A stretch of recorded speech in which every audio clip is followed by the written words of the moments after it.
మీరు ఏ కంపెనీలోనే సక్సెస్ కావాలంటే ఒక ఆరు సూత్రాలు చెప్తాను నేను మీకు. ఈ 6 మాత్రం ఖచ్చితంగా ఫాలో కావాలి మీకు. ఇవి ఫాలో అయితేనే మీకు డబ్బులు వస్తాయి, లేకపోతే రావు. డబ్బులే కాదు, నెట్వర్క్ మార్కెటింగ్లో ఉన్న ఇందాక నేను చెప్పిన మంచి లైఫ్ మీకు కావాలంటే ఈ 6 చేస్తే చాలు. సింపుల్. ఈ 6 ఏంటంటే, 1, మీ ఇంట్లో ఉన్న డైలీ యూజ్ ప్రోడక్ట్స్ ఉంటాయి కదా, వాటి బదులు మన దగ్గర దొరికే వాటిని వాడాలి. Replace daily use products. ఏముంటాయి పొద్దున్న లేవగానే వాడేటి? ఫస్ట్ లేవగానే ఏం చేస్తారు? బ్రష్ చేయడానికంటే ముందు టాయిలెట్ పోతారు. టాయిలెట్లో హార్పిక్ ఉంటుంది, హార్పిక్ తీసి బయటపడేయండి, కెమికల్ అది. అందరికి క్యాన్సర్లు వస్తున్నాయి. ఒక స్వామినారాయణ ట్రస్ట్ అని ఉంది ఇక్కడ, చాలా పెద్ద ట్రస్ట్ అది, కొన్ని వందల వేల కోట్లు ఉంటాయి వాళ్ళకు. ఇప్పటిదాకా వాళ్ళు స్కూల్స్ పెట్టారు. నిన్న ఒక హాస్పిటల్ పెడతాం, కొంత ప్రభుత్వం ఏమైనా స్థలం ఇస్తుందని వచ్చారు. ఎందుకు హాస్పిటల్ పెట్టాలనుకుంటున్నారు మీరు? స్కూల్స్ కదా పెట్టేదంటే, ఇంకొక 5-10 ఏళ్ళల్లో ప్రతి ఒక్కరికి క్యాన్సర్ వచ్చేటట్టున్నది ఈ భూమి మీద ఉన్న వాళ్ళకు, మేము వాళ్ళ గురించి ఆలోచిస్తున్నాం అని అన్నారు. అని చెప్పింది 100% ఫ్యాక్ట్. ఏ ఒక్కరు కూడా ఇప్పుడు భూమి మీద బతుకున్న వాళ్ళు రేపు పుట్టబోయే పిల్లలు క్యాన్సర్ రాకుండా తప్పించుకోలేరు. క్యాన్సర్తో ఎన్నేళ్ళు బతుకుతారు అనేది వేరు విషయం, కానీ క్యాన్సర్ రాకుండా ఎవరు తప్పుకోలేరు. ఎందుకంటే పొద్దున టాయిలెట్లో పోయినాక హార్పిక్ వాసన దగ్గర నుంచి రాత్రి పడుకునేటప్పుడు పెట్టుకునే ఆల్ అవుట్ గుడ్ నైట్ దాకా మనం వాడే ప్రతి వస్తువు కెమికలే. ఇష్టం వచ్చినట్టు కెమికల్స్ కలిపి మనం కనగొడుతున్నారు. అవసరమా అది మనకు? హెర్బల్ ప్రోడక్ట్స్ కూడా ఉన్నాయి కదా, పేస్ట్ ఉంది, హెర్బల్ పేస్ట్ పెట్టుకోవచ్చు కదా. నెట్వర్క్ మార్కెటింగ్ బిజినెస్లలో మాత్రమే ఈ ఐడిఎస్ఏ అనే ఒక ఇండియన్ డైరెక్ట్ సెల్లింగ్ అసోసియేషన్లో ఏవైతే కంపెనీస్ ఉన్నాయో వాటిలలో దొరికే ఏ ప్రోడక్ట్ కూడా కెమికల్ కాదు. ఆ ప్రోడక్ట్స్ మాత్రమే వాడాలి. కాబట్టి మన దగ్గర చాలా ప్రోడక్ట్స్ ఉన్నాయి. పర్సనల్ కేర్ ఉన్నాయి, హోమ్ కేర్ ఉన్నాయి, హెల్త్ కేర్ ఉన్నాయి, మెడికల్ షాప్లో దొరికే ట్యాబ్లెట్ల కంటే మంచి ట్యాబ్లెట్స్ ఉన్నాయి, ఆయుర్వేదం ఉంది, భారతదేశంలో పుట్టింది 1000 సంవత్సరాల కింద. కాబట్టి అన్నీ రీప్లేస్ చేయండి. కాస్మెటిక్స్ కూడా కెమికల్ లేని ప్రోడక్ట్స్ ఉన్నాయి, ముఖానికి కానీ, ఫేస్ కానీ, గ్లో కోసం కానీ, బ్యూటీ కోసం కానీ, బరువు తగ్గడానికి కానీ, డయాబెటిక్ కానీ, బీపీకి కానీ, క్యాన్సర్కి కానీ, అన్ని రకాల వాటికి రీప్లేస్ చేయండి. ఇది ఫస్ట్ ప్రిన్సిపల్. ఇది ఎవరు చెక్ చేయరు, మీకు మీరే రెస్పాన్సిబుల్. దీన్ని ఎవరు చెక్ చేయరు. మీ ఇంటికి వచ్చి మీ బాత్రూంలో ఏం ఆడుతుండ్రు అనేది ఎవరు చెక్ చేయరు, కానీ మీకు మీరే రెస్పాన్సిబుల్గా ఉండాలి. మీరు నెట్వర్క్ మార్కెటింగ్ బిజినెస్ ఉండాలంటే ఫస్ట్ ప్రిన్సిపల్ కనుక మీరు ఫాలో కాకపోతే దయచేసి వెళ్ళిపోండి. ఈ బిజినెస్ మీకు కాదు. మీరు అప్లయన్స్ ఎవరైతే మీ కింది వాళ్ళ ఇళ్ళలో పోతారో వాళ్ళు ఇంకా కాల్గేటో ఇంకోటో తోముతా ఉన్నారనుకోండి, చెప్పండి. కానీ ఇట్లయితే నేను మీకు గైడెన్స్ ఇవ్వలేను. చాలామంది ఉన్నారు బయట నా టైం కోసం అడుగుతున్న వాళ్ళు. నా మాట వినే వాళ్ళ కోసం నేను పనిచేస్తాను, కానీ మీరు నా మాట విన్నట్లేదు, దయచేసి సారీ అని చెప్పండి. ఇమీడియట్గా వెళ్ళండి, వాళ్ళకి ఏం చెప్పకండి. లేదు ఒకసారి మాకు క్షమించండి, ఒక ఛాన్స్ ఇవ్వండి, మార్చేస్తాం, ఒకసారి ఇవ్వండి, 2 సార్లు ఇవ్వండి, 3వసారి మాత్రం ఇవ్వకండి. ఇలా నిర్దాక్షిణ్యంగా ఉండాలి చెప్తున్నాను నేను. కట్ త్రోట్గా ఉండాలి, ఎందుకంటే వేస్ట్ అయ్యేది మన టైం. మన మాట వినడంతో ఆచరించడంతో ఎంత టైం ఇచ్చినా కూడా అది మీ టైం వేస్ట్ అవుతుంది, మీ ఎనర్జీ లాస్ అవుతుంది, మీకు నెగటివ్స్ అన్నీ మైండ్లోకి వస్తాయి. సెకండ్ పాయింట్ ఏంటంటే, బలవంతం చేయొద్దు అన్ని ప్రోడక్ట్స్ కొనమని. కనీసం వాళ్ళ శక్తి మేరకు ఎన్ని వీలైతే అని కొనమనండి. ఇంత కొనాలి అంత కొనాలి అని చెప్పి టార్గెట్స్ పెట్టద్దు. కానీ వాళ్ళు ఎంత కమిట్మెంట్తో ఉన్నారనేది ఇంపార్టెంట్. ఏదైనా కొనాలి కదా, బయటనైనా కొనాలి కదా. మన దగ్గర దొరికేది బయట కంటే తక్కువ ధరకే వస్తాయి. కస్టమర్కు బెనిఫిట్ ఉంది కాబట్టి ఈ బిజినెస్ నడుస్తున్నది. రెండవది, ఈ బిజినెస్లో సీరియస్గా చేయాలనుకుంటే రా మెటీరియల్ ప్రతి బిజినెస్కి అవసరం. ఇప్పుడు వ్యవసాయం చేసే వాళ్ళకి రా మెటీరియల్ ఏంది? విత్తనాలు. వాళ్ళ భూమి ఉన్నా కూడా విత్తనాలు ఏంది వాళ్ళు చేయలేరు. ఎరువులు కూడా కావాలి వాళ్ళకి కదా. ఇక్కడ కూడా ఏంటంటే ఒక ఇండస్ట్రీ ఉంటుంది. ఆ ఇండస్ట్రీ ఇప్పుడు గ్రానైట్ రాళ్ళు అమ్మే ఇండస్ట్రీ ఉంది. వాళ్ళకి రా మెటీరియల్ ఏంటంటే క్వారీస్, పెద్ద పెద్ద స్టోన్స్. ఒక్కొక్కరికి ఒక రకమైన. పసుపు అమ్మే వాళ్ళకి ఏంటిదంటే పసుపు కొమ్ములు, కారం అమ్మే వాళ్ళకి మిర్చి. రా మెటీరియల్ అన్నింటిలో అవసరం కదా. అయితే అవన్నీ కొంటేనే వస్తాయి రా మెటీరియల్. మనకు కొనకుండానే రా మెటీరియల్ ఉంది ఇక్కడ. ఏంటి అంటే పేర్లు, లిస్ట్ బిల్డింగ్. ప్రపంచంలో ఇవాళ ఒక డాటా రెవల్యూషన్ అనేది జరుగుతూ ఉంది.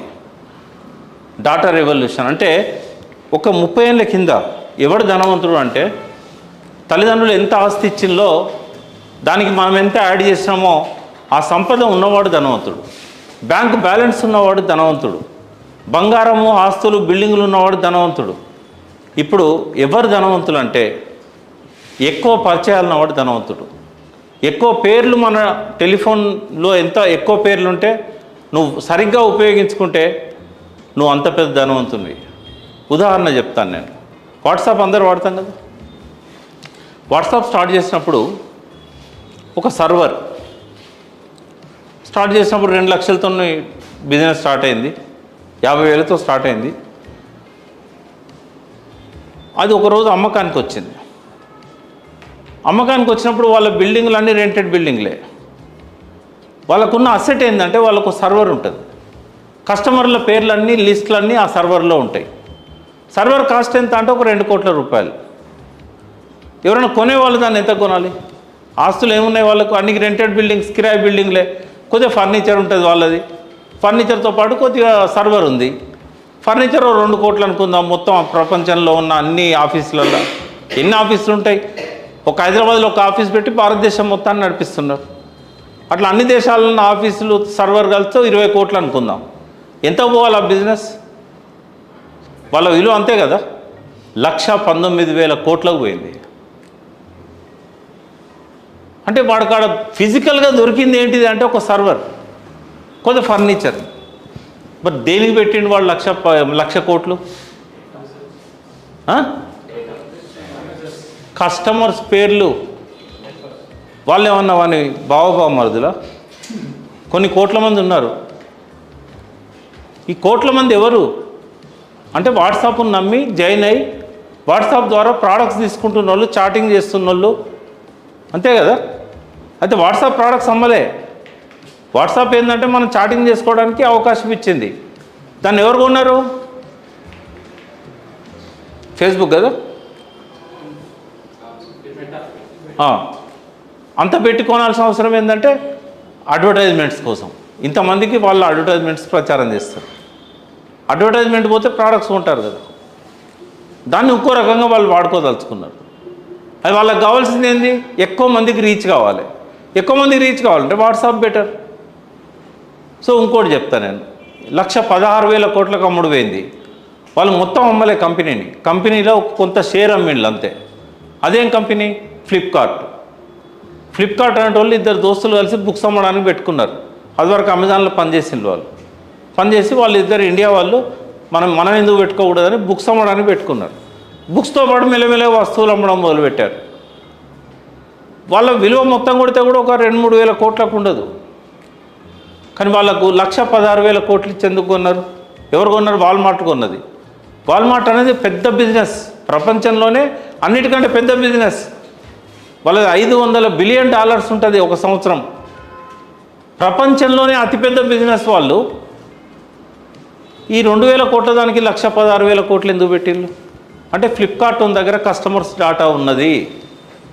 భారతదేశంలోనే ఎక్కువ మంది కస్టమర్స్ ఉంటారు, జనాభా పెద్దది కాబట్టి. ఓ 50 కోట్ల డాటా ఉంది మన దగ్గర. అంటే ఎక్కువ ధనవంతులు ఎవరు అంటే ఎక్కువ మంది దగ్గర ఎక్కువ పేర్లు ఉంటే వాళ్ళు ఎక్కువ ధనవంతులు. మీ దగ్గర ఒక 1,00,000 మంది పేర్లు ఉన్నాయనుకోండి, ఈ బిజినెస్లో మీరు చాలా ఫాస్ట్గా సక్సెస్ అవుతారు. మీ లిస్ట్ రాసుకోవాలి. మీరు ఇంటికి అయితే పెళ్ళి అయితే ఇంట్లో ఫంక్షన్ అయితే ఎట్లా పిలుస్తారో ఈ బిజినెస్ కూడా అట్లే పిలవాలి. లిస్ట్ అనేది చాలా చాలా ఇంపార్టెంట్. లిస్ట్ రాసుకున్న తర్వాత మీరు ఎవరైతే మిమ్మల్ని సపోర్ట్ చేస్తున్నారో మీ అప్లైన్ దగ్గర కూర్చొని ఆ లిస్టును మీరు కేటగరైజేషన్ చేయాలి. దేన్ని బట్టి? వీడు పనికి వస్తున్నా, వాడు పనికి వస్తున్నా అని వాళ్ళ పేర్లను బట్టి డిసైడ్ చేయకండి. ఒకడు వరంగల్లో ఉంటాడు, ఒకడు నాగపూర్లో ఉంటాడు, ఒకడు చెన్నైలో ఉంటాడు. ఎవరిని ముందు కలవాలనేది మాత్రమే డిసైడ్ చేసుకోవాలి అంతే. ప్రీజెడ్ చేయొద్దు ఎవరిని. వీడు పనికి వస్తాడు, వీడు పనికి రావడానికి ప్రీజెడ్ చేయొద్దు. మూడోది ఏంటంటే దీన్ని ఏమంటాం అంటే క్వాలిఫైయింగ్ అంటాం. అంటే అప్లైన్ దగ్గర కూర్చొని ఏం చేయాలి? ఎవరిని కలవాలనేది క్వాలిఫై చేయండి, ఎప్పుడు కలవాలనేది టైం పెట్టుకోండి, అండ్ కాంటాక్ట్ చేయండి. Qualifying and contacting.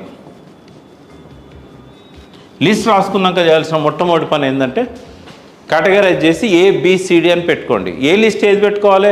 హైదరాబాద్లో ఉంటాను కాబట్టి హైదరాబాద్లో ఉన్న వాళ్ళని ఏ లిస్ట్లో పెట్టుకోండి. అందులో ఏ లిస్టు B లిస్ట్ కూడా హైదరాబాద్దే పెట్టుకోండి. ఏ లిస్ట్ ఏంటంటే మీకు దగ్గరలో ఉన్నవాళ్ళు.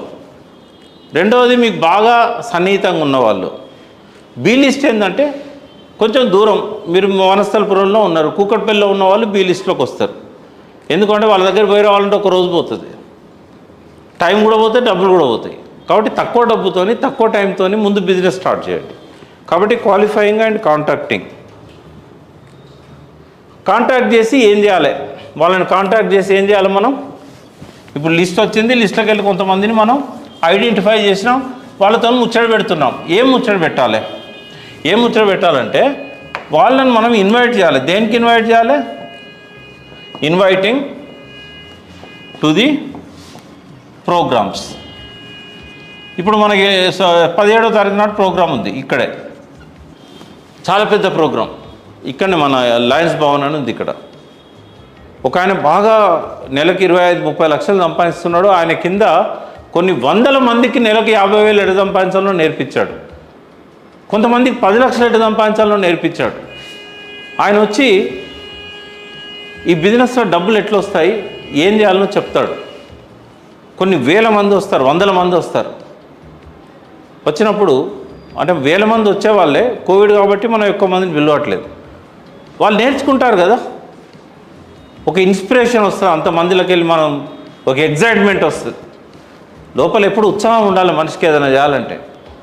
కాబట్టి ఇటువంటి దానికి పిలవాలి. పిలిచినాక అక్కడనే తెలుసుకుంటాడు ఇదేందనేది.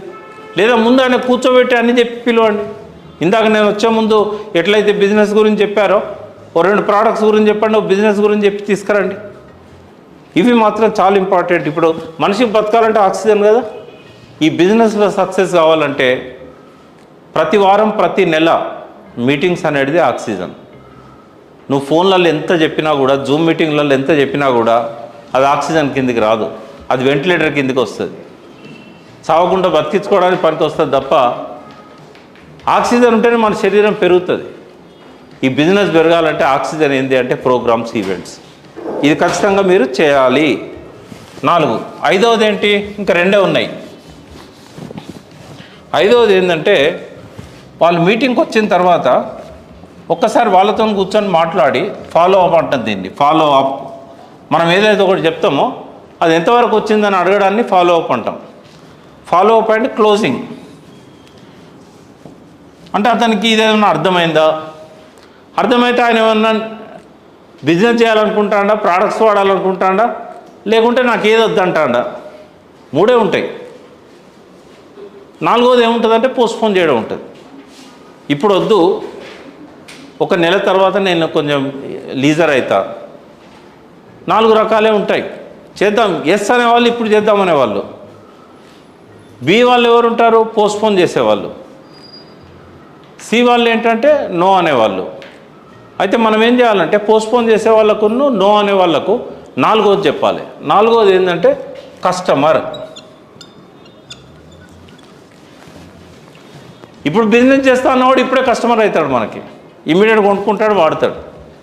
పోస్ట్పోన్ చేసేవాడిని పర్వాలేదు, నీకు వీలైనప్పుడే రా, కానీ అప్పటిదాకా ఈ బయట చెత్త ప్రోడక్ట్లు వాడకు, చెప్పంగా విన్నావు కదా ఇవి మంచి ప్రోడక్ట్స్ అని, ఈ కెమికల్ లేని ప్రోడక్ట్స్ స్టార్ట్ చేయండి అని చెప్పడమే మనం వాళ్ళకి చేసేది. ఈ బిజినెస్లో డబ్బులు రావాలంటే ప్రోడక్ట్స్ మూవ్ కావాలి. మనుషులను చేంజ్ చేస్తే పైసలు రావు. గతంలో ఉండేటిది అటువంటి. గవర్నమెంట్ బ్యాన్ చేసింది, అరెస్ట్ చేసి జైల్లో పెడుతుంది. ఇప్పుడు అట్లా ఎవరైనా చెప్తే ఇద్దరిని చేంజ్ చేస్తే పైసలు వస్తాయి. ప్రోడక్ట్స్ వాడితేనే డబ్బులు వస్తాయి. ప్రోడక్ట్స్ మనం వేరే వాళ్ళకు మూవ్ చేస్తేనే వస్తాయి. అట్లని చెప్పి ఇంటింటికి పోయి ప్రోడక్ట్లు అమ్మే బిజినెస్ కాదు ఇది. కస్టమర్స్ను మనం కంపెనీకి కనెక్ట్ చేస్తాం. వాళ్ళు ఇష్టం వచ్చినవి వాళ్ళు కొనుక్కుంటారు. ఆన్లైన్లో కొనుక్కుంటాడు, ఆన్లైన్లో కొనుక్కుంటాడు, షాప్కి వచ్చి కొనుక్కుంటాడు, షాప్కి వచ్చి కొనుక్కుంటాడు. కాబట్టి ఇది డైరెక్ట్ సెల్లింగ్ అని అంటే ఇంటింటికి పోయి ప్రోడక్ట్స్ అమ్మేది కాదు. వాళ్ళకి బిజినెస్ని కనెక్ట్ చేసేది, ఇన్నున్న మంచి గురించి చెప్పేది. చేసినా చేయడం వాని ఇష్టం, చెప్పడం మన ధర్మం, తినకపోతే వాని కర్మం. వినకపోతే ఏమవుతుంది, మన లైఫ్ సేమ్ ఉంటుంది, ఇంకా దిగజారుతుంది. వింటే ఏమవుతుంది, డెఫినెట్గా లాభాలు ఉంటాయి, అడ్వాన్స్ అవుతాడు కదా. ఎట్లా రోజు సంపాదిస్తూనే ఉన్నాడు. అందుకే మేము ఏమంటాం, ఈ బిజినెస్ పార్ట్ టైం చేయాలంటాం. అన్లెస్ మీకు ఇందులో బయట సంపాదించేదానికంటే ఒక 2 రెట్లు ఎక్కువ డబ్బు వచ్చింది అనుకోండి, అది కూడా ఒక సంవత్సరం మొత్తం కంటిన్యూగా వచ్చింది అనుకోండి తగ్గకుండా, మీకు నమ్మకం వచ్చింది, అప్పుడు ఇలా ఖచ్చితంగా డబ్బులు వస్తూనే ఉన్నాయి. ఇక నేను ఆ జాబ్ చేయకపోయినా పర్వాలేదు. గవర్నమెంట్ జాబ్ అయితే లీవ్ పెడతారు, ప్రైవేట్ జాబ్ అయితే ఇక నేను ఇక్కడ 2 గంటలు కష్టపడితే నాకు నెలకు 1,00,000 వస్తున్నాయి, 50,000 వస్తున్నాయి, ఆడపోయి 20,000కు నేను ఎందుకు పని చేయాలి, ఆ టైం ఇక్కడనే పెడితే ఎక్కువ వస్తుంది కదా. మీ నమ్మకాన్ని బట్టి ఉంటుంది అది. కానీ స్టార్టింగ్లో ఎవరికైతే నెలకు 50,000 వచ్చేదాకా ప్రతి ఒక్కరు పార్ట్ టైమే చేయాలి. ఎవరైనా మిమ్మల్ని ఫుల్ టైం చేయమని అడిగిన అనుకోండి, అది కరెక్ట్ కాదు. నాకు ఫోన్ చేయండి ఇమీడియట్గా, తెలిసి ఉంటే నా నంబర్. లేదు, మిమ్మల్ని ఎవరైతే నడిపిస్తున్నారో ఆయన మిమ్మల్ని జాబ్ రిజైన్ చేయమంటాడు, ఆయన పైన ఉన్న ఆయన్ని అడగండి. మీరు ఆయన గైడ్ చేస్తున్నారు కదా, ఆయన నన్ను ఇల్లమ్ము అన్నాడు ఈ బిజినెస్లో పెట్టుబడి కోసం. ఒక ఆయన అట్లా గైడ్ చేసిన ఆయన ఉన్నాడు ఈ బిజినెస్లో.